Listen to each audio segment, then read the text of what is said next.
L'argent dans le couple, le guide pour ne plus jamais se disputer. Le mariage, on nous le vend comme une histoire de sentiments, de projets et de complicité.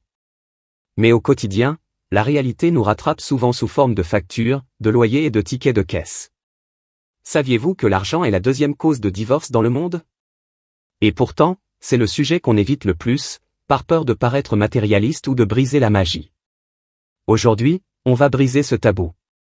Je vais vous expliquer pourquoi le système classique du 50 sur 50 est souvent un piège, comment mettre en place la méthode des 3 comptes, et surtout, comment garder votre liberté individuelle sans sacrifier vos projets communs. Si vous voulez que votre couple dure, restez bien avec moi, on va transformer votre gestion financière en moteur de bonheur. Partie 1. Le mythe de l'égalité. Commençons par une erreur que font 90% des couples, vouloir être juste, en divisant tout par 2. Imaginez, vous gagnez 2000 $ et votre partenaire en gagne 5000 $. Si vos charges coûtent 2000 $ par mois, vous payez chacun 1000 $. Résultat? À la fin du mois, il vous reste 1000 $ pour vivre, et il en reste 4000 $ à votre partenaire. L'un finit le mois stressé, l'autre accumule de l'épargne. C'est mathématiquement égal, mais c'est humainement injuste. Cela crée du ressentiment, de la frustration, et à terme, de la colère. En 2026, on ne parle plus d'égalité pure, on parle d'équité. On contribue à hauteur de ses moyens pour que les 2 partenaires gardent le même souffle financier. Partie de la stratégie des 3 comptes. Voici la méthode concrète que je vous conseille. C'est le système des 3 réservoirs. Premièrement, le compte commun, le « nous », c'est le compte de la survie et des projets. On y met tout ce qui concerne la vie à 2, loyer, électricité, abonnement, courses, et même l'épargne pour les futures vacances. C'est le centre névralgique de votre équipe. De 2, les comptes personnels, le « moi » et le « TOI », c'est ici que réside le secret de la paix. Chaque mois, une somme est reversée sur vos comptes respectifs. C'est votre argent de poche. Votre liberté totale. Vous voulez acheter ce jeu vidéo, ce sac de créateur, ou faire un cadeau à vos parents.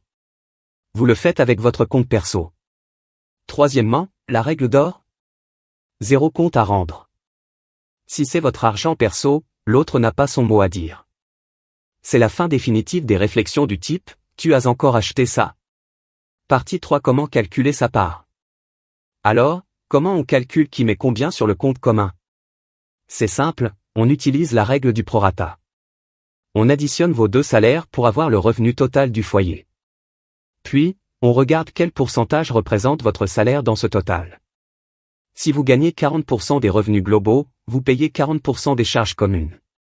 C'est solidaire, c'est logique, et ça permet à celui qui gagne moins de ne pas se sentir écrasé par le train de vie de celui qui gagne plus. C'est ça, être une équipe. Partie 4. Le Financial Date. Dernier conseil pour que ça marche sur la durée, instaurez le Financial Date. Une fois par mois, prenez 20 minutes. Pas pour vous disputer, mais pour checker vos objectifs. Est-ce qu'on a assez pour notre voyage? Est-ce qu'on peut augmenter notre épargne pour la maison? L'argent doit devenir un outil pour réaliser vos rêves, pas un sujet qu'on cache sous le tapis jusqu'à ce qu'il explose. Alors pour conclure.